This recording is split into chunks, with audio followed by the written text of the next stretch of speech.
So when we're talking about planning versus preparation, we obviously look at tax planning versus tax preparation. Before year end is when you're doing the planning, right? Start today. Today is May 14th or 15th. You can start your 2024 tax planning today, right? Today, absolutely. And most people can get through that in what, an hour of discussion? An hour discussion. Okay, so an hour discussion for a fix and flipper, you can get through your stuff. If you're looking for tax preparation, that's what happens at the end of the year before you file for your March 15th deadline and then ultimately the April 15th personal deadline for your personal one. And I want to build on this for a second.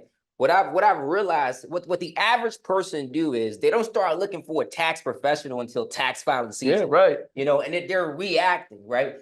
Licensed tax professionals, we're limited to what we can do for you.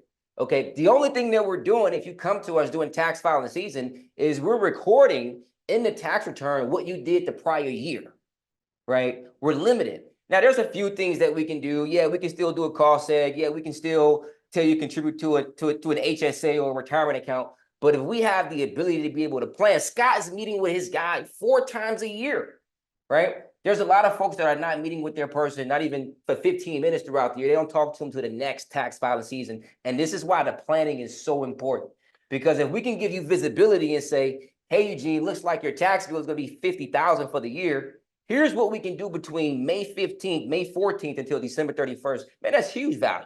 Yeah, and you have an ability, once you know that your $50,000 tax liability could be zero by following these 3 paths, that gives you that planning opportunity. Talk a little bit about the preparation process, because so everyone is used to the preparation, sure, right? Hey, I need to file this tax return. You probably get a lot of calls from what, March through April 15th saying, help me, help me, help me. Absolutely. What does that look like? So here's what happens, okay? There's so many people last minute. Hey, I need to file my tax returns. Hey, I need to file my tax returns. First off, let me say this. A lot of folks, there's nothing wrong with filing an extension. The last thing that you want to do is be in such a hurry to get a tax return done that you miss something, okay? Or that your tax professional missed something. So it's important that as you guys are out there fixing and flipping these properties, that you have accurate books, okay? You have the proper income statement, you have the proper balance sheet so that we can properly record everything in the tax return. I can't tell you guys how many times we work with fix and flippers and their books are just not good. It is not a good, accurate representation of how much income they truly made on a deal.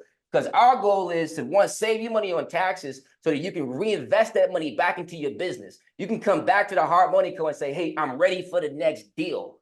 Okay, you want to make sure that you have a pipeline of deals that is just sitting there ready for you to just take control so you can maximize your growth and accelerate your wealth accumulation. And that's why it's important for you to have your finances and your financial statements on par.